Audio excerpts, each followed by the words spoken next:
Merci Isabelle. Bonjour à tout le monde.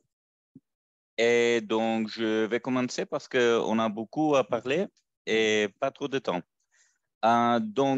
Aujourd'hui, on va continuer avec l'évaluation de risque de biais avec le robot 2 pour oui, faire l'évaluation de risque de biais, de revue systématique et méta-analyse. Donc, les domaines de biais qui sont évalués dans le Risk of Bias 2 reflètent les différents moments où biais peut être introduit. Il y a 5 et on les a déjà vus. On a vu le biais résultant du processus de randomisation, biais dû à des écarts par rapport aux interventions prévues, biais dû à des données manquantes, biais dans la mesure du résultat. Et aujourd'hui, on va voir les biais dans la sélection du résultat rapporté. Pour parler de ces biais, il faut clarifier quelques détails importants autour de certains concepts similaires et liés. Donc, pour commencer, on a le outcome domain, le domaine du critère de jugement.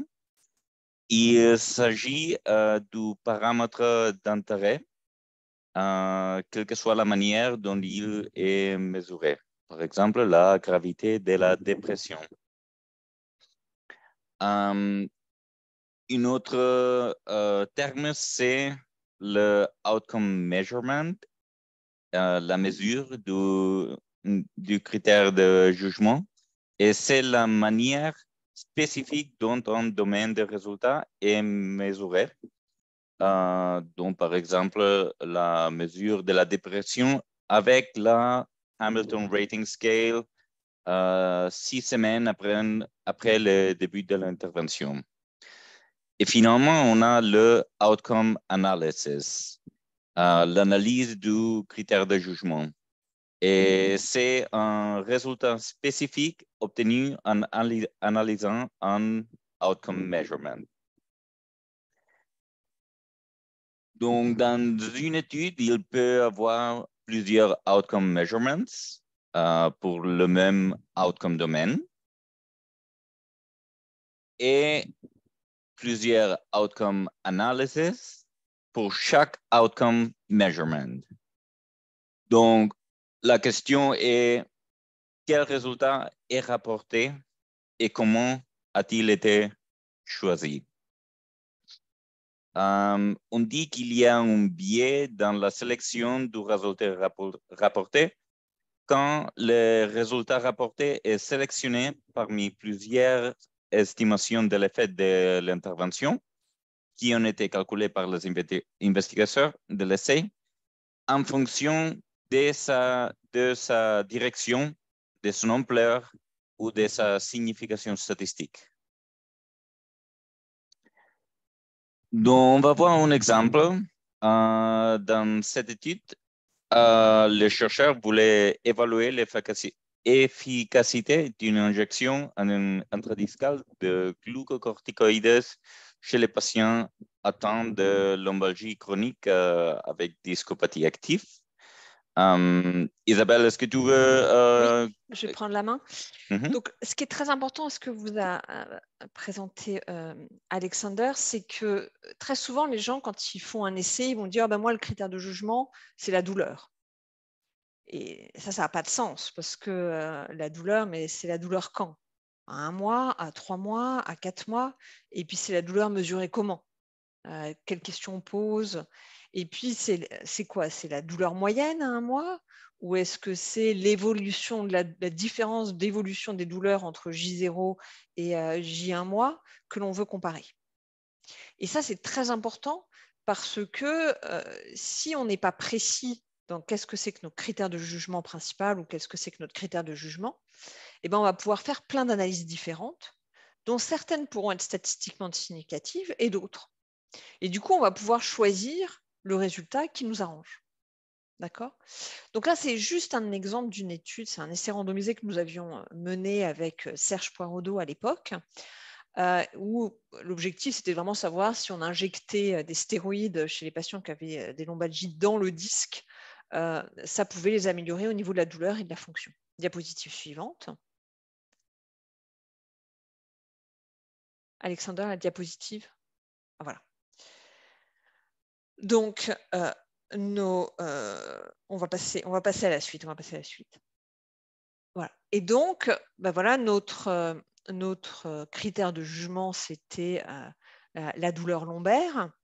Et puis, vous voyez sur cette diapositive la douleur lombaire qui était mesurée, en fait. Elle était mesurée au début de l'étude, à 1 mois, à 3 mois, à 6 mois et à 12 mois. D'accord? Et on voit l'évolution entre les deux groupes de la douleur, entre J0, donc, enfin, au temps 0, autant à 1 mois, autant à 3 mois, et puis aux différents temps après.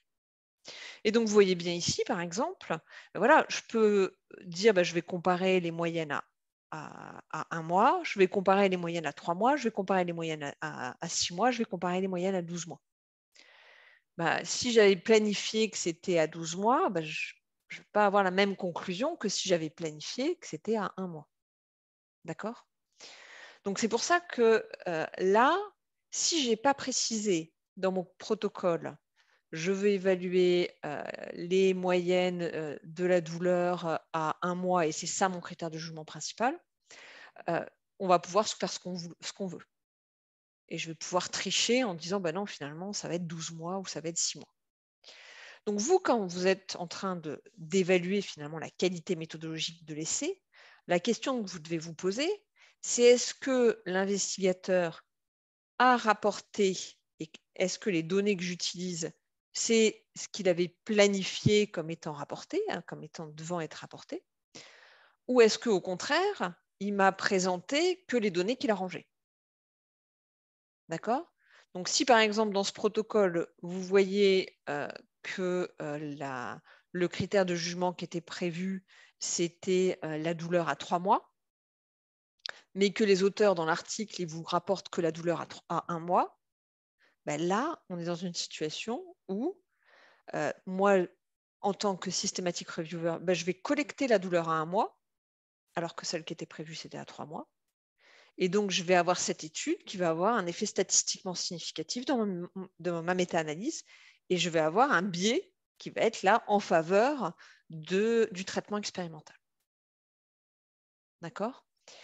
Alors, on peut présenter en variable continue. Peut-être remonter la diapo précédente. Ça peut être des données continues, donc ça peut être la différence des moyennes à 1, 3, 6 et 12 mois, comme je viens de vous le présenter. On peut aussi dire on va faire l'évolution. On fait simplement la moyenne à 1 mois par rapport à ce qui était à J0 et on regarde l'évolution à 1 mois, 3 mois, 6 mois, 12 mois. Mais on aurait pu aussi le définir comme dichotomique. Je vais définir, mon critère de jugement, c'est la douleur, mais mon critère de jugement, c'est la douleur mesurée sur une échelle visuelle analogique et que je vais définir comme succès une douleur qui va être à 50 sur 100, 40 sur 100, 30 sur 100. Et donc, vous voyez que là, il y a énormément de possibilités de présenter ces résultats-là. Donc, vous allez vouloir évaluer, est-ce que les données que je collecte sont des données qui étaient planifiées ou est-ce qu'au contraire, c'est des analyses supplémentaires qui ont été faites et qui ont été présentées et qui donc vont surestimer l'effet de mon traitement. Diapositive suivante. Diapositive suivante. On va passer ça. Voilà. Donc, vraiment, ce que je vous illustre sur cet exemple, c'est de vous dire que quand on dit, voilà, notre critère de jugement principal, c'est la douleur, il y a énormément d'analyses différentes et de manières de présenter ce critère de jugement différentes.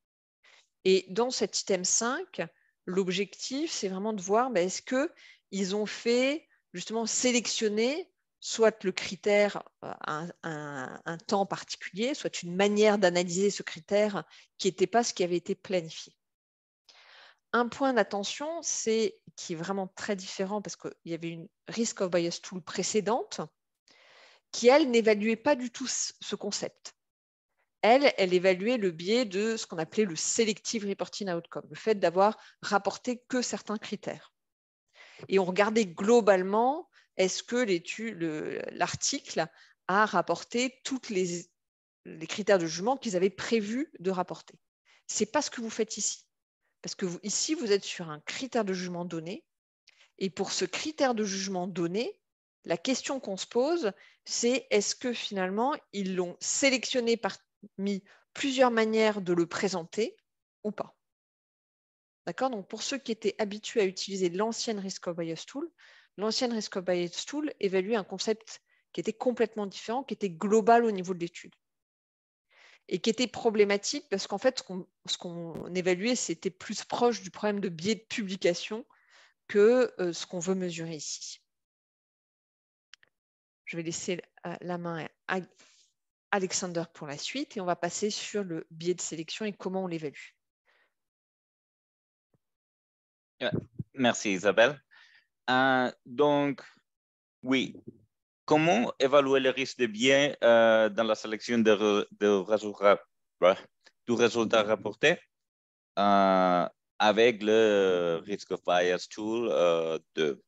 Donc, le item 1 du domaine 5 dit les données qui ont produit ces résultats ont-elles été analysées conformément à un plan d'analyse prédéfini qui a été finalisé pendant que les données des résultats étaient encore aveugles. Ça, c'est important. Par conséquent, il faut comparer les analyses rapportées au article avec leur protocole. Et le protocole, le plan d'analyse statistique ou le registre d'essai. Mais c'est important qu'on ait confirmation que les analyses étaient planifiées en avance. Même si on ne trouve pas un plan d'analyse prédéfini, on peut aussi comparer les mesures et analyses rapportées dans plusieurs publications pour une même étude. Donc, si une étude a fait plusieurs publications, on peut les comparer pour avoir une idée ou voir s'il y a quelque chose de suspicieux. Donc,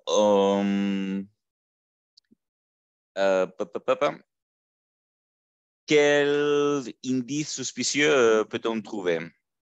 Par exemple, les sous-échelles sont-elles agréées de manière inhabituelle? Ou y a-t-il une divergence entre les différents rapports dans la désignation des résultats primaires et secondaires ou des résultats spécifiques? Y a-t-il une suggestion que plusieurs analyses ajustées ont été effectuées, mais qu'une seule ou un sous-ensemble a été reporté? Une ou plusieurs analyses ajustées ont été effectuées, mais aucune n'a été rapportée. Les chercheurs ont-ils catégorisé les mesures de résultats continus d'une manière inhabituelle? Différents seuils de création de catégories sont-ils signalisés dans plusieurs publications relatives à la même étude? Y a-t-il une divergence entre les différents rapports dans l'échantillon de participants analysés? Où il y a un résultat composite inhabituel, par exemple en regroupant différentes combinations d'événements indésirables imprévus dans une catégorie comme événement indésirable majeur ou indésirable mineur.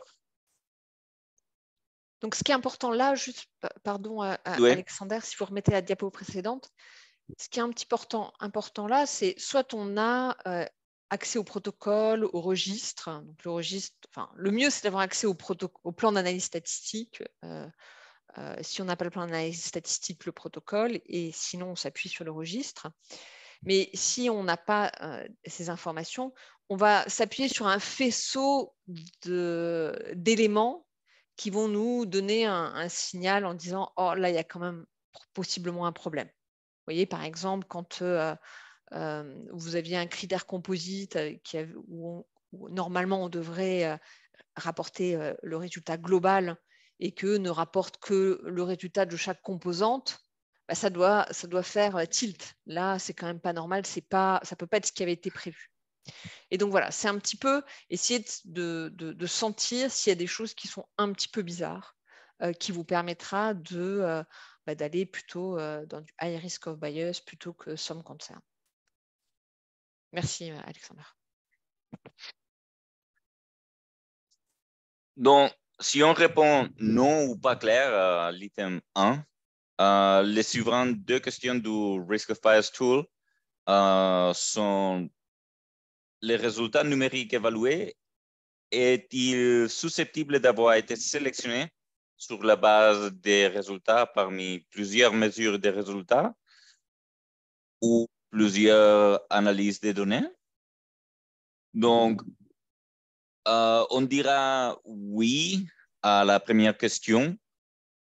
S'il y a des preuves claires, généralement par l'examen d'un protocole d'essai ou d'un plan d'analyse statistique, qu'un domaine a été mesuré de plusieurs manières éligibles.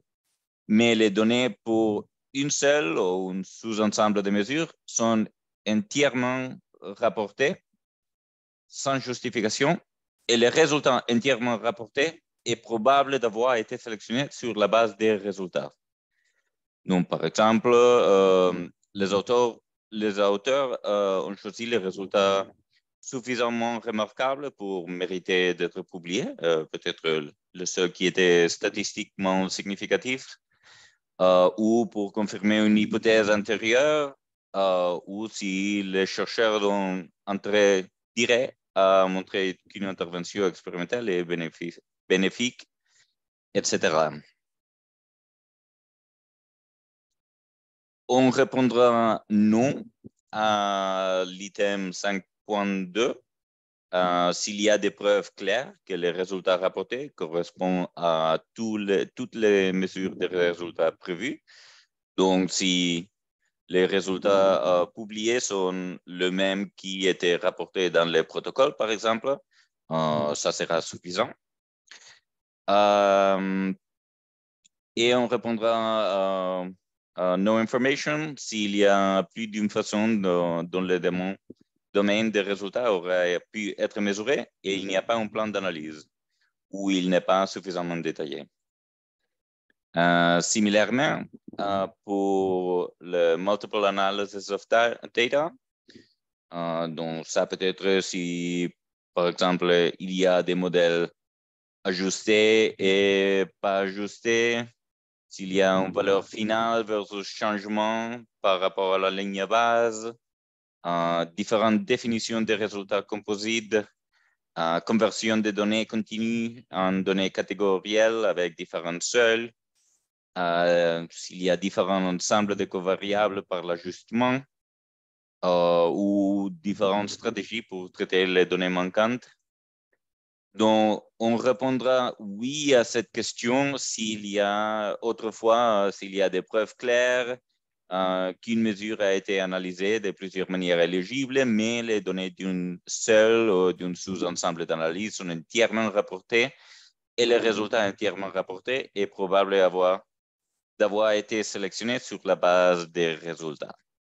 Et autrefois, on dira non s'il y a des preuves claires que les résultats rapportés correspondent à toutes les analyses prévues et no information dans les autres cas.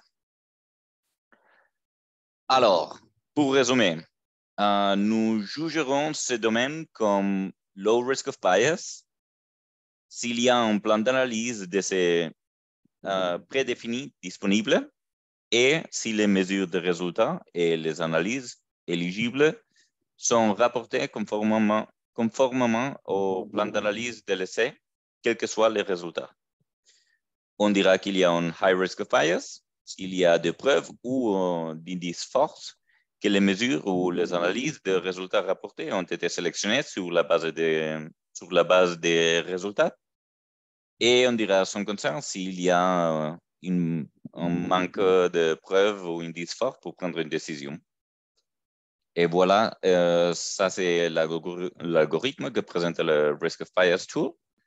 Et Comme vous savez déjà, si vous utilisez l'Excel pour remplir le risk of bias, il applique automatiquement cet algorithme. Donc, peut-être juste, si on revient là, donc peut-être que en pratique, vous allez vraiment, quand vous arrivez au domaine 5, non, laissez voilà. Quand vous arrivez au domaine 5, vous, ce que vous allez faire, c'est rechercher le protocole. Encore mieux, le plan d'analyse statistique. Vous savez que quand on fait un essai clinique, souvent on va avoir un premier protocole, mais il arrive des fois que dans votre premier protocole, vous allez décrire votre analyse de manière moins précise, enfin, soit de manière moins précise, soit votre analyse va être mise à jour juste avant de geler la base de données. Donc, en fait, quand on fait un essai clinique, il faut bien imaginer que vous faites votre essai clinique, mais il va être analysé 5 ans après, par exemple, au moins 2-3 ans après, le temps d'inclure les patients, de les suivre, etc. Donc, ça peut être 5 ans après, et la science, au bout de 5 ans, elle évolue. Donc, on a des méthodes d'analyse qui peuvent évoluer. Et donc, souvent, ce qu'on a, c'est qu'on a le protocole qui a été soumis au comité d'éthique avec quelques amendements. Et puis, avant de faire les analyses, souvent, il y a un statisticien qui va faire un plan d'analyse statistique beaucoup plus précis. Et donc, l'idéal, c'est d'avoir accès à ce plan d'analyse statistique. La plupart du temps, on n'y a pas accès. Ceci dit, de plus en plus, des registres d'essais comme clinicaltrial.gov, donc le registre américain, demandent aux investigateurs de poster leur protocole et leur plan d'analyse statistique. Et donc, si vous allez sur le registre américain et que vous pouvez même faire une recherche spécifique, vous allez pouvoir identifier les études qui donnent accès à leur protocole et à leur plan d'analyse statistique. De la même manière, de plus en plus d'éditeurs insistent pour que l'investigateur mette en appendice le protocole. Alors, c'est sûr que le protocole, de temps en temps, il est en chinois, donc ça ne simplifie pas les choses. Mais en tous les cas, c'est ça la source que vous devez chercher. Si vous ne l'avez pas, la seule manière d'essayer d'évaluer cet item, ça va être de vous reposer sur les registres. Et dans certaines situations, les registres peuvent vous aider. Vous voyez, si les registres précisent que le critère de jugement principal, c'est la différence de moyenne de la douleur à 1 mois, vous allez pouvoir vous appuyer sur le registre pour évaluer est-ce qu'il y a un risque de biais de sélection dans les résultats rapportés. Donc, vous allez ensuite vérifier qu'est-ce qui est disponible dans l'article et qu'est-ce qui était prévu. D'accord ? Si on voit que la donnée qui était prévue a été remplacée par une donnée qui a été mesurée à un autre temps, ou alors qu'ils ont modifié les analyses qui étaient prévues, ils n'avaient pas prévu faire d'ajustements et là, ils font des ajustements, du coup, on va avoir, et qu'on a des preuves concrètes, on va aller dans le high risk of bias. La plupart du temps, on est quand même dans une situation où on n'a pas accès au protocole et où dans les registres, c'est décrit, mais pas suffisamment décrit, et donc on va être some concern. Si on a les informations dans le registre, on va pouvoir, dans le registre ou dans le protocole, et puis qu'on voit que finalement la donnée qu'on va utiliser pour la méta-analyse a été analysée selon ce qui a été prévu, ça devient low risk of bias. D'accord ? Donc, c'est ça, voilà, l'idée, c'est, est-ce que finalement, dans mon analyse, par exemple, quand on prend la douleur, ou nous, dans le Covid, on disait, c'est le taux de décès à 28 jours, mais on prenait la donnée la plus proche des 28 jours. Si les gens ont choisi de vous rapporter les 7 jours parce que ça donnait des résultats qui étaient en faveur de leur hypothèse, mais pas les 14 jours que vous auriez choisi autrement, voilà, ça va biaiser votre résultat. D'accord ? Donc, c'est ça le grand principe. Merci, Alexander. Oui, je voulais, à continuation, j'avais prévu de montrer qu'est-ce qu'on peut faire avec l'exemple. Mais Isabelle a déjà expliqué tout ça. Ils avaient défini le critère de jugement en mois.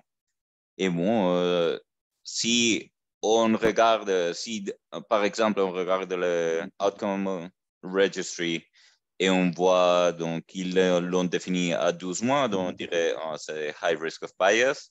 Par contre, si on cherche le protocole et on trouve qu'il l'avait défini comme 1 month, qui est en accord avec la publication, donc on dirait low risk of bias. Donc dans l'article, on peut chercher le Trial Registry, par exemple. Et là, ils ont défini, on peut chercher les outcome measures et on voit effectivement qu'ils l'ont défini en mois. Mais il faut faire attention parce que on peut voir qu'ils ont actualisé ou changé les Trial Registry après la collection des données. Donc, dans Clinical Trial, on peut comparer les différentes versions du registre. Alors, on va comparer la version finale avec la dernière version enregistrée avant le début de l'étude. Et en effet, dans la version initiale, les auteurs avaient déjà défini le moment d'intérêt comme un mois. Donc, tout est bon. Avant de finir avec ce domaine, il faut remarquer que ce domaine, le biais dans la sélection des résultats rapportés, n'aborde pas les biais dus au reporting bias, que c'est la non-notification sélective des critères de jugement, que c'était ce que Isabelle a déjà commenté avant. Mais il faut le remarquer. Donc, il y a des biais dans la sélection des résultats rapportés quand on a plusieurs manières de mesurer ou analyser un outcome domain et le choix est fait en base aux résultats et de manière prédéfinie. Par contre, le reporting bias apparaît quand un outcome domain est mesuré, mais aucun résultat est rapporté. Et c'est un biais qui affecte la méta-analyse, mais on ne dirait pas qu'il affecte l'étude primaire. Alors, peut-être juste pour revenir là-dessus, parce que c'est quand même un point important où les gens se perdent un petit peu. Vous avez deux situations finalement. Vous avez le reporting bias qui est, ben voilà, ils auraient dû rapporter la douleur. D'accord ? Il était prévu qu'ils rapportent la douleur. Ils n'ont pas rapporté la douleur. D'accord ? Ça va effectivement affecter votre méta-analyse parce que pour cette étude, ben, votre étude ne sera pas inclue dans la méta-analyse parce qu'il n'y a pas de données. D'accord ? Alors que quand on est dans le domaine 5, ils ont rapporté la douleur. D'accord ? Donc, on a le résultat sur la douleur, mais ils n'ont pas rapporté au temps qui était prévu ou ils n'ont pas rapporté l'analyse qui avait été prévue. D'accord ? Donc, l'étude apparaîtra dans le forest plot, apparaîtra dans la méta-analyse, mais le résultat qui est utilisé dans la méta-analyse va être un résultat biaisé parce qu'il a été choisi par l'investigateur et ce n'était pas le résultat qui avait été initialement prévu. Est-ce que c'est clair ça ? Ou est-ce qu'il faut qu'on revienne dessus ? Ok, on peut continuer. Alors, et comme ça, nous arrivons à l'évaluation globale du risque de biais du ROP 2 pendant les 5 domaines de biais de l'outil. On a fait une évaluation du biais résultant du processus de randomisation, du biais dû à des écarts par rapport aux interventions prévues, du biais dû à des données manquantes, biais dans les mesures du résultat et biais dans la sélection du résultat rapporté. Et donc, pour l'évaluation globale, nous dirons qu'il y a low risk of bias si tous les domaines sont considérés comme low risk of bias pour ce résultat. On dirait qu'il y a high risk of bias s'il y a high risk of bias dans au moins un domaine pour ce résultat ou si l'essai est jugé avoir some concerns pour plusieurs domaines d'une manière qui réduit considérablement la confiance dans les résultats. Et alors, le reste, on dirait qu'il y a some concerns. Quelques derniers commentaires. Chaque critère de jugement, chaque outcome, aura sa propre évaluation de risque de biais. Et on a montré les algorithmes, donc les jugements proposés au niveau du domaine et du risque global. On a des algorithmes, mais ils peuvent être annulés par les auteurs de la revue s'ils ont une justification. Ils peuvent dire, bon, l'algorithme dit que ça, mais je pense vraiment que c'est comme ça. Donc, il faut le justifier, mais ce n'est pas obligatoire nécessairement. Donc, quelques questions sur le Risk of Bias 2 tool. Soit vous mettez les questions dans le chat, soit si quelqu'un veut lever le doigt. Le plus facile, c'est souvent le chat, mais s'il y a quelqu'un qui souhaite prendre la parole.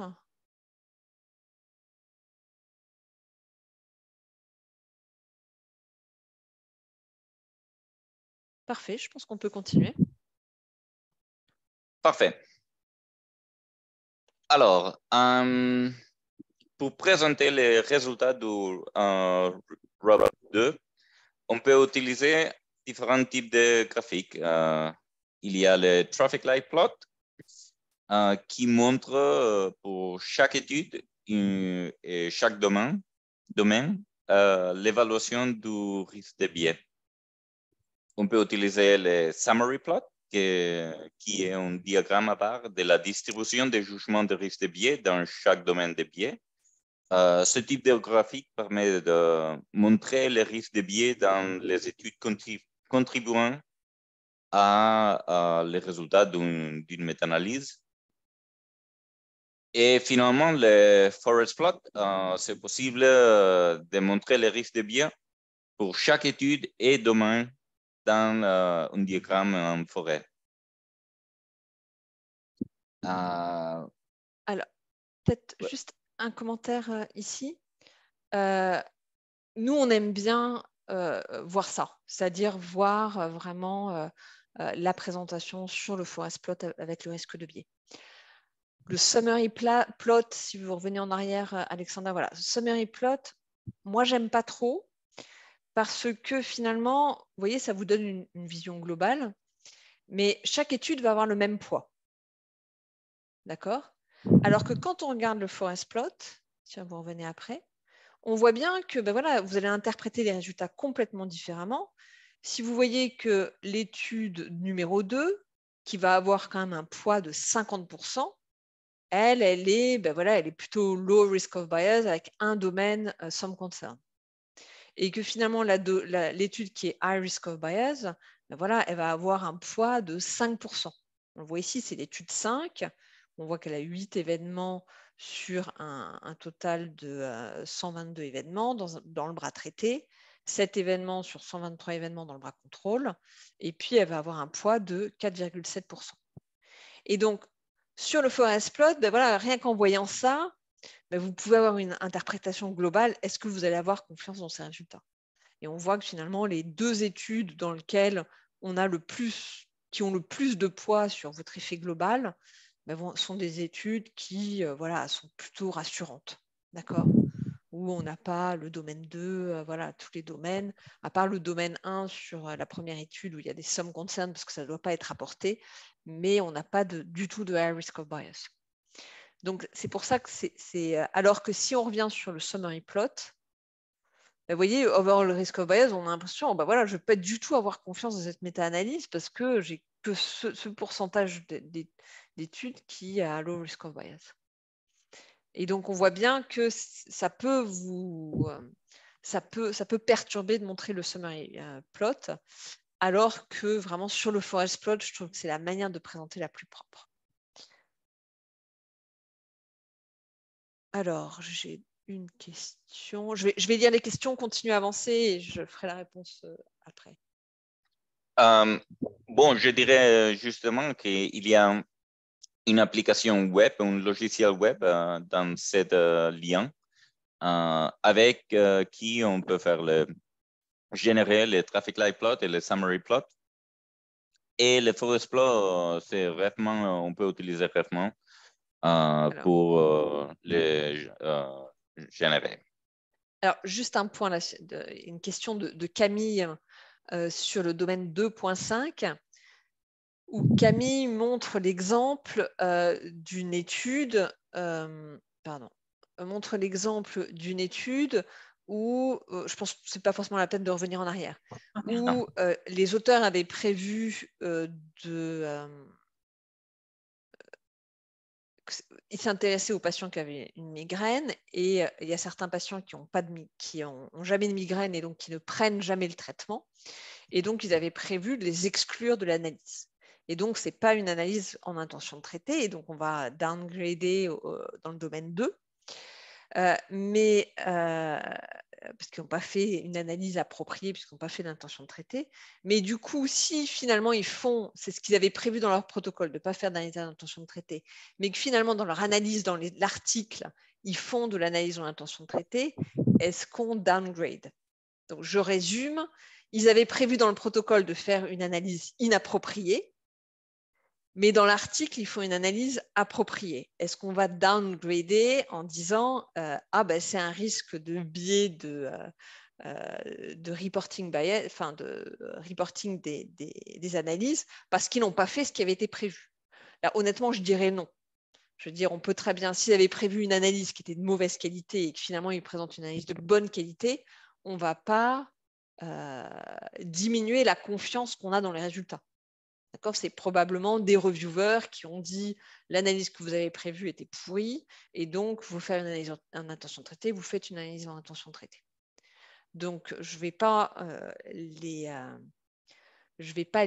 pénaliser d'avoir corrigé une analyse qui était inappropriée. D'accord ? Par contre, si je pense que ça va être plus où d'un seul coup, ils changent le time point.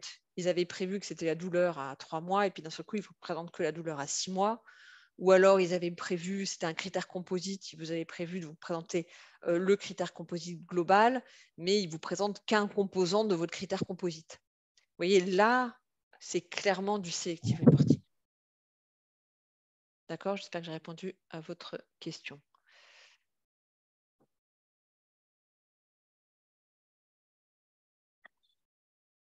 Vous pouvez continuer, Alexandre. On va reprendre donc la présentation, la prise en compte du risque de biais dans l'analyse. Oui. Donc, comment prendre en compte le risque de biais dans l'analyse? Donc, en théorie, le principe est de donner moins de poids aux résultats biaisés, ça c'est clair. Mais à la pratique, les approches méthodologiques de pondération des études en fonction de leur risque de biais ne sont pas suffisamment développées pour être reconnues dans les revues Cochrane.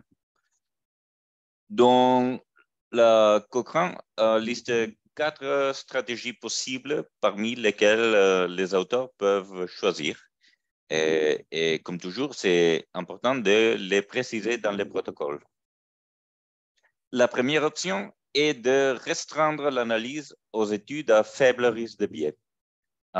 C'est important qu'on définisse l'approche dans l'analyse, notamment que faire des études dont le risque de biais n'est pas clair. Par exemple, on peut exclure de l'analyse les études où l'évaluation des critères de jugement n'a pas été faite à l'aveugle. Si cette option est choisie, il est recommandé de procéder à des analyses de sensibilité qui peuvent indiquer comment les conclusions auraient différé lorsque les données d'études a priori moins fiables étaient incluses. Considérant que le Risk of Bias 2 n'est pas parfait, on a vu qu'il y a un accord limité entre les réviseurs. Enlever complètement les données de certaines études, peut-être un peu extrême, peut-être considéré par quelques gens comme un peu extrême. En plus, il y a certaines limites de cette approche. D'une part, on perd l'occasion d'explorer l'effet sur les résultats d'une dimension de biais particulière, par exemple l'aveugle. Et si l'effet est de petite taille ou qu'il y a peu d'études à faible risque de biais, on perd de précieuses données et on augmente l'imprécision.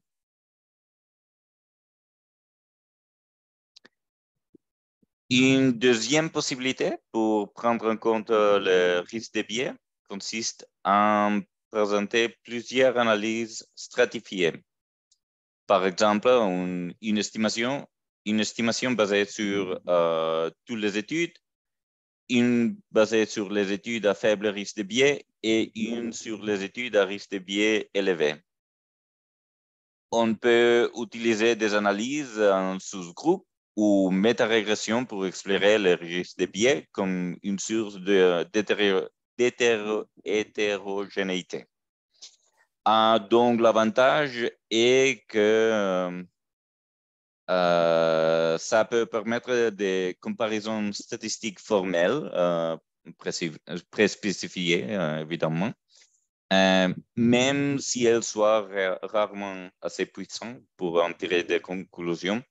Mais au moins, ça permet d'explorer la hétérogénéité. Parmi les inconvénients, avoir plusieurs résultats, ça peut être confusant pour le lecteur qui cherche une unique estimation d'effet.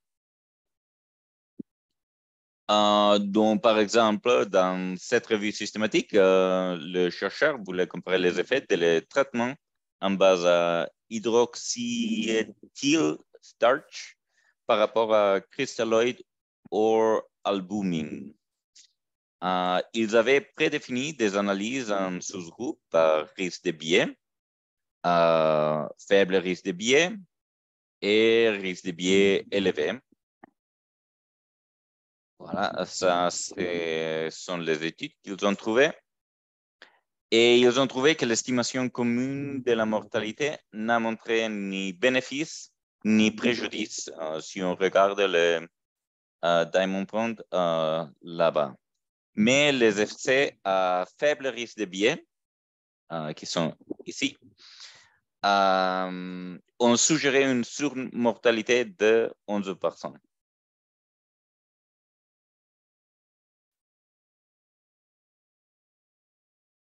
Une troisième possibilité est de présenter toutes les études et faire une analyse critique narrative du risque de biais.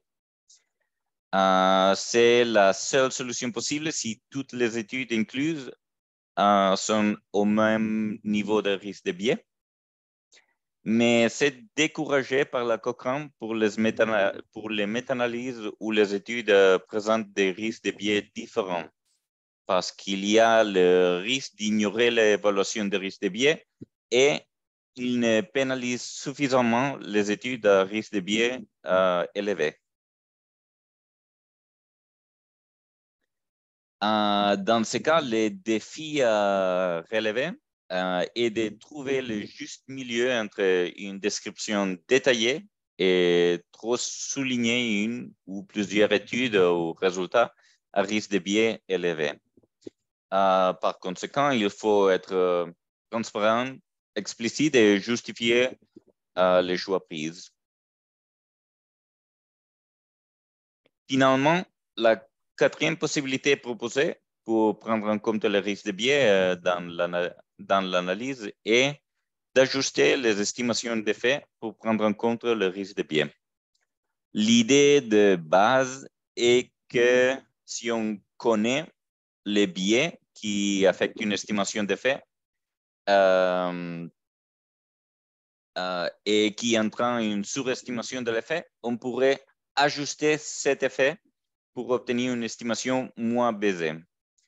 Par conséquent, ces méthodes reposent fortement sur des hypothèses quant à la taille et la direction d'un biais. Ces hypothèses peuvent être basées sur études méta-épidémiologiques, groupes d'experts, etc. Mais c'est une méthode qui n'est pas encouragée par la Cochrane pour l'analyse principale, plutôt pour des analyses de sensibilité. En conclusion, faut-il incorporer l'évaluation de risque de biais dans l'analyse? Oui. Comment le faire? Il n'y a pas une méthode unique, mais il faut justifier le choix pris. Parmi les 4 proposés, les premiers 2 sont les plus recommandés par la Cochrane. La troisième, en quelques cas, si il y a si toutes les études, la majorité des études ont un risque de biais pareil. Et la quatrième est juste pour des analyses de sensibilité. Alors, peut-être si vous revenez juste sur cette dernière diapositive. Voilà. Nous, globalement, dans l'équipe et puis à Cochrane France, voilà. La quatrième, finalement, il n'y a aucune méthode qui existe qui soit acceptable pour pondérer sur la prise en compte du risque de biais. Et finalement, quand même, au cours de ces différents webinaires, ce qui est clair, c'est que l'évaluation du risque de biais a une partie subjective. On évalue le risque de biais à partir de publications, donc on ne sait pas comment l'étude exactement s'est passée, et donc on ne connaît pas le biais. Et dire d'un seul coup, on va pondérer des études sur quelque chose qu'on essaye de mesurer, mais on n'est pas sûr de sa mesure, ça paraîtrait pas du tout acceptable. Donc la quatrième, voilà, on ne la fait pas du tout, comme a dit Alexander. La troisième situation, elle est souvent faite, c'est-à-dire que les gens ils disent, ben voilà le risque de biais des études, et puis ensuite c'est terminé. Ils en parlent 3 lignes dans la discussion, oh les études ne sont pas de très bonne qualité, et c'est terminé. Et donc ça c'est pareil, c'est pas du tout satisfaisant. Donc nous en général ce qu'on fait, c'est que vraiment on fait ce qu'on appelle des analyses de sensibilité, c'est-à-dire que voilà on va, et c'est un peu ce que présente Alexander là, c'est la 1 et la 2 si vous voulez, où on va dire ben voilà l'effet global quand on prend toutes les études. Et puis voilà l'effet si on exclut les études qui sont high risk of bias. Ou alors on fait effectivement l'analyse stratifiée en disant ben voilà le résultat des high risk of bias, voilà le résultat des low risk of bias. Si vraiment ils sont divergents, comme dans l'exemple qu'a montré Alexander, on va plutôt du coup considérer l'effet traitement du low risk of bias. En disant il y a quand même visiblement dans les études qui sont high risk of bias, il y a vraiment une surestimation importante des résultats, et peut-être que finalement, le résultat final qu'on va vouloir retenir, c'est l'effet poulet des études qui sont à low risk of bias. L'autre point qui est quand même important et dont on ne parle pas ici, c'est quand même que l'évaluation du risk of bias, elle est prise en compte lorsque vous allez interpréter les résultats de la méta-analyse. Parce que lorsqu'on interprète les résultats de la méta-analyse, on va faire ce qu'on appelle le grade, c'est qu'on va définir quel est le niveau de confiance que l'on a dans les résultats de la méta-analyse. Et votre grade, vous allez regarder différents domaines, par exemple l'hétérogénéité des résultats, le fait qu'il y ait un intervalle de confiance très large, donc une grande imprécision des résultats. Mais on va aussi évaluer la confiance qu'on a des résultats en fonction du risque de biais. Et si les études qui ont un poids élevé dans votre méta-analyse ont un risque de biais élevé, et si en plus, voilà, il y a des discordances lorsque vous faites vos analyses en sous-groupe, ben vous allez diminuer la confiance qu'on va avoir dans le résultat, et donc vous allez plus avoir une confiance élevée, mais plutôt une confiance plus faible. D'accord? Donc ça, c'est important à considérer. J'ai vu qu'il y avait aussi 2-3 questions auxquelles on n'a pas répondu qui étaient présentées avant. Donc, il y avait une première question d'Amina qui était, donc si on a high risk of bias dans un seul outcome, l'étude sera automatiquement high risk of bias. Donc, c'est si on a un domaine pour un critère de jugement donné, un outcome donné, donc un critère de jugement donné, si on a un domaine qui est high risk of bias, votre risk of bias global sera high. D'accord? Donc c'est comme ça qu'il faut le comprendre. Il y avait aussi une remarque il n'y a pas de prénom Nguyen. Du coup, on génère les 3 façons de présenter les résultats du ROB2. Pas forcément. Si vous présentez par exemple votre ROB2 que dans votre forest plot, ça va tout à fait. Et je pense que nous, alors souvent on fait le ROB2 dans le forest plot et probablement on fait aussi le traffic light, ce qui permet de voir tout de suite chaque étude, mais ça finalement, quand c'est dans le forest plot, c'est très bien. Ce qu'on fait par contre, c'est souvent on a aussi un tableau où on va justifier. C'est-à-dire que par exemple, dans le tableau, là, vous voyez pour votre 9 études, on va avoir donc le traffic light plot, mais en plus, pour ceux qui sont notés high ou ceux qui sont notés some concern, on aura une justification qui explique pourquoi ils sont some concern. D'accord? Est-ce qu'il y a d'autres questions? Sur le forest plot, les études ont un poids par rapport à la taille de l'échantillon. Donc, c'est une question de Amina. Ça va être, donc les études vont avoir un poids différent et on voit très bien ici, vous voyez, vous avez le weight qui est le poids de l'étude. C'est effectivement, ça dépend de la taille de l'échantillon, mais ça dépend aussi du nombre d'événements. D'accord? Donc, quand vous avez beaucoup d'événements, pour les études qui sont un critère continu comme la douleur, ça dépendra de la taille de l'échantillon. Mais pour les études qui ont un critère dichotomique, c'est-à-dire oui-non, le pourcentage par exemple de décès, ça va dépendre du nombre d'événements. D'accord? Ce n'est pas que la taille de l'échantillon. Mais oui, ça représente finalement, voilà, quand on a un échantillon très gros, et ben on va avoir finalement un poids plus important parce qu'on a inclus plus de patients. Et on a une puissance, si vous voulez, votre étude aura une puissance plus importante, donc c'est pour ça qu'elle va avoir un poids plus important dans votre méta-analyse. Est-ce qu'il y a une méthode standard pour calculer le poids de l'étude? Oui, ça c'est dans les... Il faut regarder le Cochrane Handbook, mais vous avez effectivement une méthode standard et c'est fait automatiquement par Revman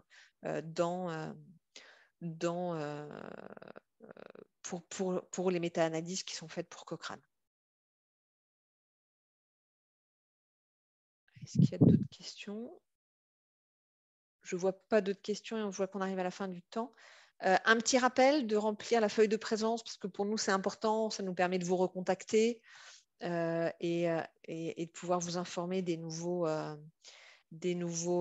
événements. Et puis je ne sais pas, mais en tout cas juste un petit rappel qu'on a aussi un DU qui tous les ans où on va aborder tous les aspects des revues systématiques et des méta-analyses dans le domaine des méta-analyses qui inclut des essais contrôlés randomisés et qui évaluent donc des interventions. Voilà, je ne vois pas d'autres questions. Très bien, je vous remercie beaucoup pour votre présence. Merci à Alexander pour sa présentation et toutes ses explications. Et puis, on vous informera s'il y a d'autres activités de ce type qui sont mises en place par Cochrane France. Bonne soirée à toutes. Au revoir. Au revoir, bonne soirée.